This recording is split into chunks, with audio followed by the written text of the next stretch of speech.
It is just about the most wonderful time of the year.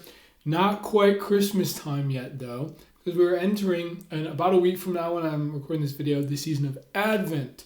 So let's not forget here that Christmas time, Christmas season, at least liturgically in the church, doesn't begin until Christmas. And that season goes after Christmas. But the season that we're entering into, the season before Christmas, is Advent, which is a preparatory time. This year, it's only like 3 weeks long. It's like the shortest it can possibly be because the fourth Sunday of Advent falls on the Sunday before Christmas. And yes, you do have an obligation to go to Mass on that Sunday and then on Christmas, both days. But I just want to talk about Advent for a second here, because I think we can miss the season of Advent and what it can do for our hearts, because maybe we don't know what the point of Advent is. But just praying with it recently, I've got some stuff that I was praying with of like, here's how I want to approach Advent as a season of preparation. That's the point of what Advent is it's a season of preparation for the coming of the Lord. The Advent, the coming of the Lord, coming in three ways in our lives. First, of course, the coming of the child Jesus in Christmas and preparing our hearts to understand the mystery of that and Jesus in his incarnation. Second, the preparation for the second coming of Jesus into the world and the end of time and the second coming of Jesus, where the final judgment and everything comes to be. Jesus arrives in his full glory and kingship. And the third is the coming of Jesus into our lives now, today, and the invitation that Jesus wants to come and be in your heart and my heart and live within us and be with us today. So these three comings of the Lord is what we are preparing for in the season of Advent. So I think the first question that I want to ask myself is, which of these three comings of the Lord Jesus in his incarnation, the nativity and Christmas, and his first coming, in the second coming at the end of time, or in like the ways that Jesus wants to come and be with me today, which of these might I need to spend the most time praying with and preparing for over this season of Advent? Maybe it's understanding the mystery of the incarnation better, and I just want to dive into like the God of the universe became man, became a child, and lived among us in Christmas, and the mystery of that, and just reading the Christmas story and understanding that more. Or maybe it's like the coming of Christ at the end of time and us not knowing when that's going to be, and just like the preparation of what is the reality of like Jesus is coming again. And when he comes again, this judgment will take place in new heavens and new earth. And am I ready for that? And praying with that a little bit more. Or maybe it's like, how is Jesus trying to be present to me right now? And how is Jesus present to us sacramentally in the Eucharist, and just praying into the mystery of the Eucharist and his mercy and confession, the sacraments, or just like in prayer and in the people around us? How is Jesus trying to come into my life right now? So first question is, which of those three preparations do I want to prepare my heart most for over the course of Advent? Maybe it's one, maybe it's multiple, but that's the first question. Second question I want to ask is, how do we prepare ourselves? Like, what does preparation look like? Maybe one of the biblical examples, Jesus talks about this preparation, particularly for the second coming, and keeping on guard and being prepared. Often, one of the examples is from Luke chapter 21, verse 34, where Jesus says, "Be on guard, prepare yourselves, be on guard, so that your hearts are not weighed down with surfeiting and drunkenness and the worries of life, and that day does not catch you unexpectedly like a trap." I just want to take this section, this verse from Scripture, just dig into it a little bit more of like, how do we prepare in Advent? So what we're trying to avoid, Jesus says, is our hearts being weighed down. He says, be on guard so that your hearts are not weighed down. How are our hearts weighed down? In these three causes that Jesus mentions: surfeiting or dissipation is maybe a different translation, drunkenness, and worries or anxieties or cares of this life. So these three things, let's take a look at each of those. First is surfeiting or dissipation. Surfeiting, that word, or at least look into kind of the Greek of some of these words as well. But it's talking specifically about the pain caused by overindulgence, like over-consuming or overindulging in something to the point of it causing pain, like a headache or some kind of, some like bodily ailment or like physical and mental impairment because of overindulging in something.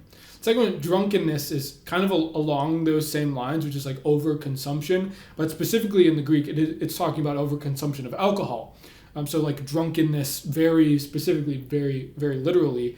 I think those two things maybe are close together in the idea of like overconsumption of things. And then the third one, worries or cares or anxieties of this life, makes a lot of sense to us. Just like, what are the things that cause us worry or anxiety? But there are things in the Greek, it talks about that the word that's used is literally something that which divides the heart.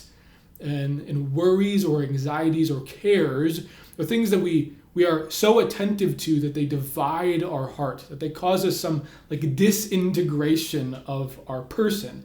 Like, for example, like if I want to live well and be well and like, you know, live for the Lord, maybe there are some anxieties or worries or cares in this life that like don't go along with that main goal of my heart, and where I want my heart to be oriented towards, it divides my heart and takes it somewhere else and doesn't integrate it into the whole of the person that I'm trying to be. So if you look at those three things, again, maybe combine the first two and then take the third one of like surfeiting and drunkenness or dissipation, of just like talking about consumption and overconsumption. And the third one of like worries, anxieties, and cares of this life are like things that I'm attentive to, things that have my attention, and things that have too much of my attention. So overconsumption and overattention are maybe the two things that cause this weighing down of our heart that Jesus talks about, to stay on guard so your heart is not weighed down by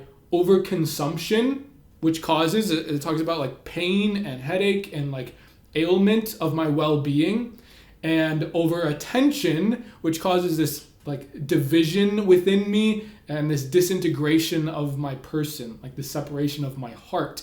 So overconsumption and over attention are maybe the two things that causes weighing down of my heart, and the two things to pay attention to in preparation this Advent. So as we look at the question of like, how can I spend some time preparing my heart for the coming of the Lord this Advent?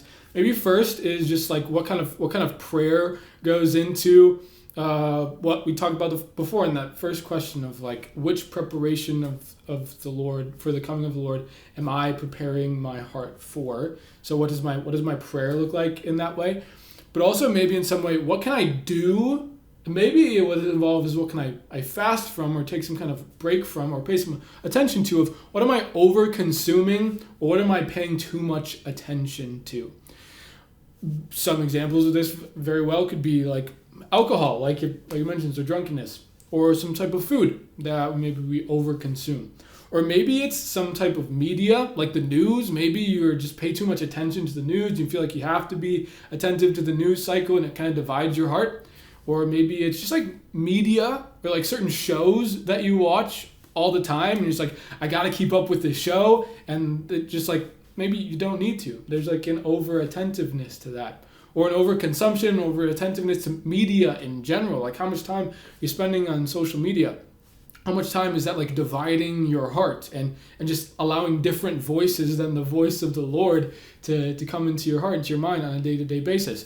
I know for myself, as I was praying through this, that was a very clear one for me. As I approach Advent this year, like I'm taking a break from consuming any kind of social media, and probably just media in general, of like, maybe this is true for you, or maybe this is just like what happens to me every time, is I find myself going through this cycle all the time of like, I decide I'm gonna take a little break from media, and I like take some social media off my phone, and then I'm like good for a little while, and then I like it slowly starts to creep back into my life, and then just like elevates to a point where it's like, oh wow, I'm just spending like all my time on social media, and it's like, I gotta cut that out again. It's kind of this cycle loop. Maybe you fall into that too, but I'm on that excessive side of the social media use cycle right now. So I'm taking a break from that. And the attentiveness to like, I gotta know what's going on with the people or with the world around me, or this like overconsumption of just like, it's just there's like the dopamine hit, the instant gratification, just like it's nice and entertaining to spend time on social media. I just don't need those things. And whatever it might be for you, of like over consuming that's actually maybe hurting you, or over attentiveness that's maybe actually dividing your heart. What are some of the things maybe we can take a break from and reorient ourselves more specifically, more intentionally this Advent to the coming of Jesus into our lives in Christmas and the end of the world and today, and what that looks like. And particularly the kind of last thing is just like maybe some of this leading to a place of simplicity and silence. I've just been listening to the Poco a Poco podcast to get a lot of my just like inspiration and thoughts from listening to the CFRs in that podcast. But they've been talking a lot about silence in recent weeks. And just like, this is the way that the Lord wants to reach us, is in this like silent place, in this simple place. And we totally see this in Christmas, that like Jesus, the God of the universe, doesn't come into the world with like a loud bang or like in some impressive way. He comes in this simple, in this lowly way in the manger. And he comes in silence. This is the way that Jesus wants to come into our lives in prayer today and in the sacraments today. It's like, it's this simple way. It's this way of quiet and this way of silence. And the enemy fills our lives with noise. Like, my life is filled with noise, with media, of course, and with it's like so many different things that are vying for our attention or things for us to consume.